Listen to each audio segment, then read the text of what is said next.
I was at my sister-in-law Nina's house for our usual family brunch. Everything seemed normal at first, but then James handed me a cup of coffee, and that's when I felt it. Something didn't sit right. The moment I brought the cup close, I noticed it. The smell. It was metallic, almost off. My stomach turned. I couldn't place it, but I knew it wasn't the coffee I was used to.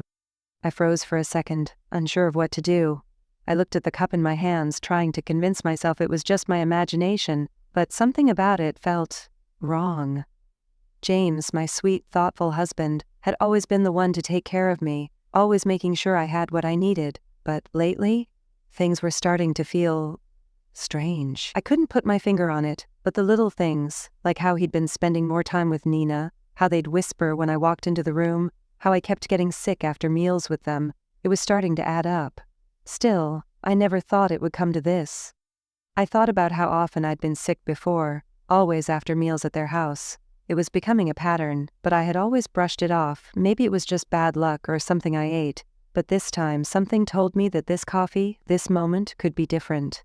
This could be the moment I finally found out the truth. Have you ever had that gut feeling that something was wrong, even though everything seemed fine on the outside? Let me know your thoughts in the comments below.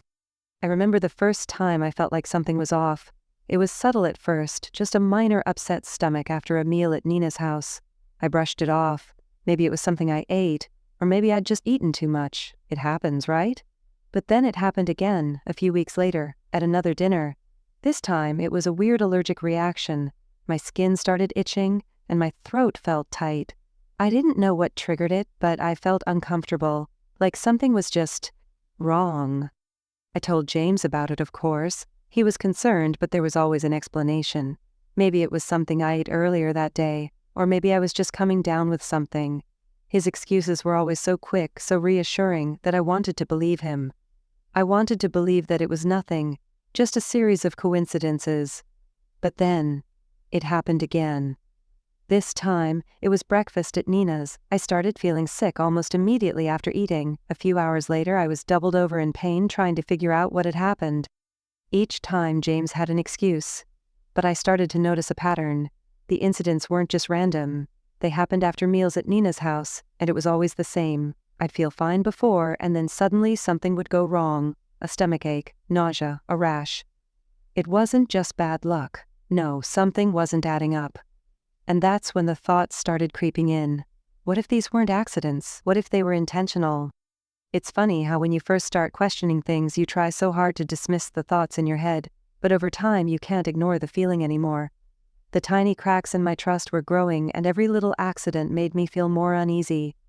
I began to wonder if they were watching me, seeing how I'd react, taking notes on every time I got sick. There was an anxiety building inside of me that I couldn't shake. The worst part wasn't the sickness itself. It was the feeling that I was being gaslighted, that the people I loved were behind it, the people I trusted. It was a slow, painful realization that maybe my husband, the person I'd built a life with, was part of it. And Nina, well, she'd always been so sweet, so welcoming, but now, I wasn't sure of anything anymore. It was like each incident chipped away at something deep inside me. My trust, my sense of safety, my belief that the people closest to me had my best interests at heart. I was starting to see the truth, even if I didn't want to. Have you ever felt like someone was deliberately trying to sabotage you? It's a scary thought, but let me know if you've ever experienced something similar. That day, as I stared at the coffee, I knew I couldn't just sit there and drink it without knowing for sure what was in it. The smell was still lingering, making my stomach churn. James had handed it to me with that smile that didn't quite reach his eyes, and Nina, as always, was watching me closely. They were exchanging looks across the table. Quick, subtle glances that only someone who knew them well could notice. But it wasn't the kind of exchange you'd have with someone you loved. It was the kind of look that made my heart race, like they were sharing some secret I wasn't meant to know. I couldn't help but wonder, were they in on this together? My mind was spinning. I had been sick so many times after meals with them, and each time I told myself I was overreacting. But now, the thought that it was intentional, that they might be behind all of it, felt impossible to ignore. My instincts were telling me something wasn't right, but part of me still wanted to deny it. I didn't want to believe that my husband, the man I trusted, could be part of something like this. And Nina, my sweet, welcoming sister-in-law, how could she be involved? But as I sat there, I realized that I had to do something. I couldn't just wait for another accident to happen. I needed to know for sure what was going on, and if they were behind it, I needed to expose them. I picked up the cup, pretending to take a sip, but all the while my mind was racing. I knew I couldn't drink it, not without risking everything. So, as casually as I could, I made sure to accidentally stumble. My hands shook slightly as I reached out for the coffee cups, switching them in that split second. It was a quick move, but one I knew would reveal everything. I straightened up, apologizing with a nervous laugh. "I'm such a klutz sometimes," I said, trying to play it off. But I could feel their eyes on me. James looked concerned, but there was a tension in the air now. Something that hadn't been there before. Nina, too, was watching me, but her expression was unreadable. Did they know what I'd just done? Had I exposed them? Or was I overthinking it? I quickly walked away, heading toward the study. My hands were shaking and my heart was pounding in my chest. As I entered the study, I could still see them at the table through the open doorway. James had already picked up his cup again, and Nina was staring down at hers. My stomach turned as I watched, waiting for something, anything, that would tell me what was really going on. I wanted to confront them right then and there, to shout that I knew what they were up to, but I couldn't, not yet. I had to be smart. I needed proof, something I could hold on to when the truth finally came out. I couldn't risk making a scene before I had everything in place. There was a strange calmness in my mind despite the chaos in my chest. Part of me was terrified, but the other part, the part that had been doubting them for so long, was filled with determination. This was my moment. I had to trust my instincts. As I watched them, I felt the weight of the situation settle around me. I had just taken the first step toward uncovering the truth, but now I had to wait. It wasn't just about exposing them, it was about making sure I had all the pieces in place before I did. The tension in the air was thick as I watched them, waiting for the next move. I stood there, watching as Nina's hands began to tremble. She gripped the table, her face pale, and for a moment it was like time slowed down. Then, without warning, she collapsed onto the floor. Her body shook uncontrollably, and the panic in her voice was unmistakable. "James," she gasped, her voice barely above a whisper. I. James' face shifted from confusion to something darker. Horror, realization, guilt. He was staring at Nina, and then his eyes flicked over to me. His gaze locked with mine for a brief, heart-stopping moment, and I could see it in his face. The plan had backfired. Nina wasn't supposed to be drinking that cup. She was supposed to be fine, supposed to stay in control, supposed to be the one watching me suffer, not the other way around. I felt a rush of cold dread sweep through me, but I didn't let it show. I stood still, my mind moving faster than my feet. My heart was pounding so hard in my chest I thought it might explode. But somehow, despite everything inside me screaming to act, I stayed calm. This wasn't the time to panic. I had to stay focused. I dialed 911 with steady hands, the phone feeling strangely heavy in my grip. The words came out faster than they ever had before. "Yes, I need an ambulance. My sister-in-law seems to be having a severe reaction to something she drank. She's conscious, but her hands are trembling and she's on the floor now." I gave the address, my voice a strange mix of calm and urgency. The operator reassured me that help was on the way, but I wasn't sure if that brought me comfort. I knew the truth now, and it was clear that no amount of help could fix what had been done. As I hung up, I glanced at James again. He looked lost, pacing around Nina, trying to help, but he couldn't hide the panic creeping across his face. His plan was unraveling right before his eyes, and I could see how much it terrified him. He was no longer the man I married. He was just a man caught in a web of his own making, scrambling to save himself, unsure of how to cover up the mess he'd created. And then, in the silence that followed, everything clicked. The scattered pieces of the past few months, everything that had felt like a coincidence, came together. The sick feeling I'd gotten after every family dinner, every strange incident that seemed to follow me after meals with them, all those accidents that I had chalked up to bad luck or misfortune, they weren't accidents at all. It wasn't just random chance that I kept getting sick. It wasn't just some bad combination of food or the wrong ingredients. No, this had all been a deliberate attempt to harm me. I felt a rush of anger and betrayal flood through me, but more than that, I felt a sense of relief. Finally, the truth was in front of me. This wasn't just paranoia. I wasn't imagining things. I wasn't crazy. Everything I had been feeling, everything that had made me question my life and my marriage, was real. I had been poisoned, time and time again, and it wasn't just a careless mistake. It was a plan. A plan that had been carefully crafted by the two people I trusted most. But even with that flood of emotions, there was no time to stop and process it all. I had evidence now, real evidence. I had my phone still recording, and that was the key to everything. The facts were right there, it was undeniable. James and Nina had thought they could get away with it, but now they couldn't escape the truth. I stayed focused on Nina, watching her struggle on the floor, her breathing shallow, her eyes darting around in panic. James was pacing now, hands running through his hair, murmuring to himself, "What did I do? What did I do?" I could hear the desperation in his voice. But none of it mattered anymore. The truth had come out, and it was going to be known. I had to get to the bottom of this, not just for me, but for anyone else they might try to hurt. This wasn't over yet, not by a long shot. But for now, I had the upper hand. When the truth starts to come out, there's this weird feeling of relief mixed with anger. A part of you is just so glad the lies are finally exposed. But then, there's this surge of rage that follows. It's hard to explain, but it's like the world shifts for a second and suddenly, everything makes sense. It's not a feeling you wish on anyone, but it's a feeling that lets you know you're no longer in the dark.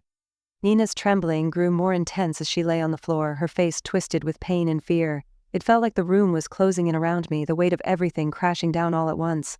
For a second I thought I might hear the sound of my heart beating through my chest, but the chaos unfolding before me drowned out everything else. And then, between her ragged breaths, I heard it. The confession. I didn't want it to be like this, Nina whispered, her voice barely audible. She could barely keep her eyes open, but I could see the panic in them, the fear that hadn't been there before.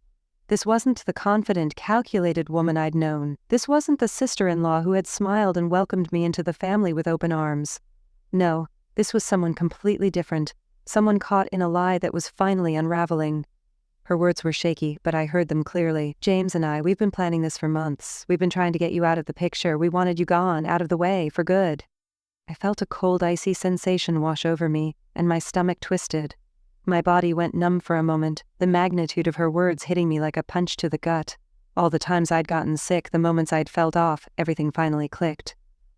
It was all part of their plan. The tea, the breakfast, and now the coffee. Each one of them a carefully crafted attempt to sabotage me, to make me sick, to destroy my career and my health. Nina's eyes met mine, but there was no trace of the woman I once thought I knew. Instead, there was fear. And something else, too. Regret, maybe? Or maybe it was the realization that she couldn't cover up the truth anymore. Her voice faltered again as she tried to continue, but the words weren't coming out the way she expected. We thought it would be enough. Just enough to make you miss the presentation, to take you out of the game for a while. We never thought it would get this far. I felt my hands tighten into fists at my sides. She was confessing, but there was no apology, no real remorse in her tone. She wasn't asking for forgiveness, she was explaining herself, as if everything she had done was somehow justified. I took a slow, steadying breath. The anger was building inside me, but I couldn't let it control me, not now, not when I was so close to the truth.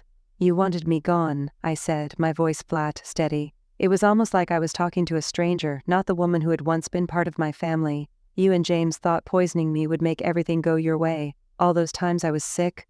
Those weren't accidents, were they? You two planned every single one." Nina's face went pale, her lips trembling. She shook her head weakly as if trying to deny what she had just confessed. But there was no denying it now. The truth was out. It was all there in front of me, and I finally understood the full scope of their betrayal. I looked over at James, who was still pacing nervously by Nina's side. He hadn't spoken a word since she'd collapsed, but I could see it in his eyes now. The guilt, the fear. This wasn't some harmless mistake. This was an elaborate scheme, months in the making, and now it was crashing down around them. James began, his voice barely a whisper, but I didn't let him finish. "I trusted you," I said, my voice firm. "I trusted both of you, and you turned on me. You tried to destroy everything I worked for." There was nothing left to say. Their plan was in pieces, and the weight of it all was sinking in. But even as the anger and betrayal burned in my chest, there was a part of me that felt strangely numb. This wasn't just a betrayal. It was a complete destruction of everything I thought I knew about my family. I looked back at Nina, her body still twitching with the aftereffects of whatever was in that coffee, and I could almost hear the gears turning in her mind. She was trying to figure out how to spin this, how to explain it away, but there was nothing left to say. The truth had already been exposed. I stood there, my mind still trying to process everything she'd just admitted. There was no coming back from this. The lies, the manipulation, the poisoning, it had all been calculated, planned, and executed, all to take me down. And in the end, it was all for nothing. If you found out someone close to you was behind a plot like this, how would you react? I asked, the question hanging in the air. It was a question I hadn't even had to ask myself. I already knew the answer. But I wanted to know what others would do, what others thought. I wanted to understand how far betrayal could go, how deep the wounds ran. This was it, the moment when everything was laid bare. The truth had come out and I had no choice but to face it head on. The question now wasn't about how they'd hurt me, it was about what I was going to do with the truth. After everything that happened, I knew there was no way I could let them get away with it. The weight of everything, the lies, the betrayal, the manipulation, had built up inside me, and now it was time to make sure that their actions didn't just fade away into the past. I couldn't just walk away. I needed to see it through, to make sure that they faced the consequences of what they'd done, not just to me, but to anyone else they might try to hurt. The police investigation moved quickly. They had already seen enough to know this wasn't just some random accident or a case of mistaken identity. I handed over all the evidence I'd been collecting for months, the recordings of Nina and James's conversations, the text messages, the notes I had made about every incident. It was everything they needed to see their plot unravel in front of them. There were moments during the investigation when it felt like I was watching a bad dream. It felt surreal, almost impossible that this was my life, that my family, my own husband and sister-in-law, could do something like this. But I had to stay focused. I couldn't get lost in the emotions of it all. This was bigger than me now. It wasn't just about me getting the truth. It was about making sure they couldn't hurt anyone else. The trial was long, and every day felt like a battle. It was exhausting, emotionally draining, and often left me questioning everything I'd once believed about the people I trusted. But through it all, there was one thing that kept me going: the truth. The lies they had so carefully crafted, the stories they had built around their actions, began to crumble with every piece of evidence that was presented. Watching them squirm in the courtroom, seeing their carefully constructed facades shatter, it was a strange feeling. There was a quiet satisfaction in seeing them fall apart, but it wasn't about revenge. It wasn't about getting even or watching them suffer. It was about justice. It was about making sure they were held accountable for what they did, and that made everything worth it. As the trial progressed, the evidence piled up. The recordings of their conversations, where they had discussed how to sabotage me, how they had plotted to make me sick, to take me out of the game, everything was out in the open. I could see Nina and James growing smaller and smaller in their seats as each piece of the puzzle clicked into place. The look of shock on their faces was almost too much to bear, but at the same time, it was the moment I had been waiting for. It was the moment when their lies were exposed, when the truth could no longer be denied. At first I had been overwhelmed by the idea of facing them in court, of being the one to stand up and speak out, but as the trial went on I realized that this was my victory. I wasn't just fighting for myself, I was fighting for the truth, for the people they might try to hurt in the future. The more I saw their lies exposed, the more I knew I had done the right thing. This wasn't just about me, it was about making sure they couldn't continue their manipulation, their cruelty, and their deceit. I remember sitting there, listening to the closing statements from the prosecutor and feeling a sense of calm wash over me. The facts were clear, the evidence was irrefutable, there was nothing they could say to cover up what they had done. It was all out in the open, and I could finally breathe a little easier, knowing that justice was on its way. As the jury deliberated, I couldn't help but feel a strange mix of relief and anger. I wasn't angry at the outcome of the trial. I was angry at the betrayal, at how deeply they had tried to hurt me, and at how easily they had thought they could get away with it. But the anger wasn't what drove me anymore. It was the relief that finally the truth had been heard. Finally they were being held accountable. When the verdict was read, I don't think I was surprised. Part of me had known all along what the outcome would be. But hearing it spoken out loud, hearing the judge declare them guilty on multiple counts, it still hit me harder than I expected. They were going to pay for what they'd done, and that was all I had wanted. It wasn't about revenge. It wasn't about watching them suffer. It was about making sure they couldn't hurt anyone else. The weight of everything I'd been through, the sleepless nights, the pain, the fear, it was all worth it in that moment. They would never be able to do this again, and that was the justice I had been seeking all along. The trial wasn't over in an instant. It took time, but in the end I knew I had made the right choice. I knew I had taken the right steps to ensure the truth came out and that they couldn't manipulate anyone else. Watching their lives crumble around them wasn't satisfying in the way I thought it might be. It was just necessary. It was something I had to do. And now, looking back, I'm not consumed by bitterness or anger. Instead, I find peace in knowing that I did everything I could. I fought for what was right, and in the end, that was enough. A year later, I stood at a podium, giving a speech at the Nashville Business Leaders Conference. I remember looking out at the crowd, feeling a strange mix of pride and disbelief. It was surreal.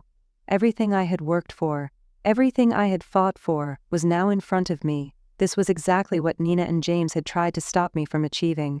They thought they could tear me down, that I'd never make it past their betrayal. But here I was, stronger than ever.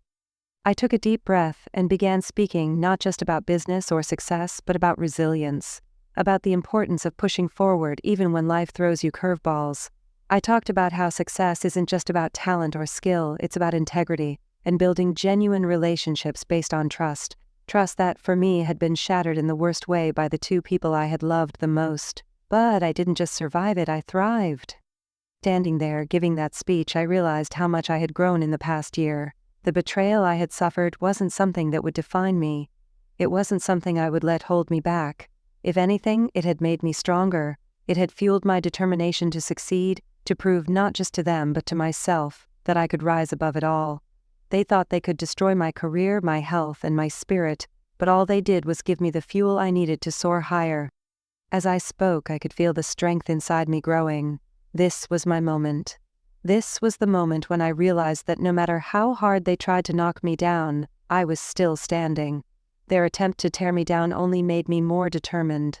Every obstacle they threw in my way had only led me here, to this stage, in front of a room full of people who respected me, who saw me for who I really was. Not someone defined by their lies, but someone who had taken back control of her own life. I paused for a moment, letting my words sink in. The room was quiet, and I could feel the weight of what I was saying. This wasn't just a speech, it was a declaration that no one had the power to destroy me, not anymore. The best revenge isn't about getting even. It's not about trying to make them feel the way they made you feel. The best revenge is about moving forward. It's about proving to yourself that nothing, not even betrayal, can keep you from reaching your goals. I was proof of that. Looking back, I can't help but feel a sense of relief that the truth finally came out. For so long, I had been carrying the weight of all the questions, the doubts, the confusion. What they tried to do to me, what James and Nina tried to take from me. It felt so heavy in the moment, but now, standing on the other side, I see it for what it truly was. It wasn't just about their betrayal. It was about how I took control of my life, how I refused to let their actions define me. In the midst of it all, I had a choice. I could have let their lies consume me. I could have given up, let the weight of their betrayal crush me, but instead I chose to fight. I chose to stand up for myself, to make sure the truth came to light, and in doing so, I found my strength. I realized that their attempt to tear me down was just that, an attempt. It didn't succeed. I did. There's a quiet peace now, a sense of knowing that I've healed and grown stronger from everything I've been through. The scars are still there, but they don't control me. They're a part of my story, yes, but they don't define who I am. I've learned to live with them, to turn them into lessons rather than burdens. And now, I see the world differently. I see my own power, my own resilience, and it's clearer than ever that I'm not just a survivor, I'm a fighter. I'm not sure when exactly the moment came, but somewhere along the way I realized that I had moved beyond the pain, I had moved beyond the fear. I'm standing here today because I chose to move forward. No matter how hard they tried, they couldn't stop me from becoming who I am meant to be. They couldn't take away my dreams, my drive, or my ability to move forward with my head held high. Thank you for listening to my story. If you've ever been betrayed, remember, you're not alone. It doesn't matter how deep the wound feels, how much the pain hurts right now. What matters is that you keep moving forward. You have the power to rise above it, just like I did. Let me know your thoughts in the comments below. If you've experienced something similar, I'd love to hear how you found your strength. Don't forget to subscribe, like, and share if you think someone else needs to hear this message. Keep moving forward, no matter what.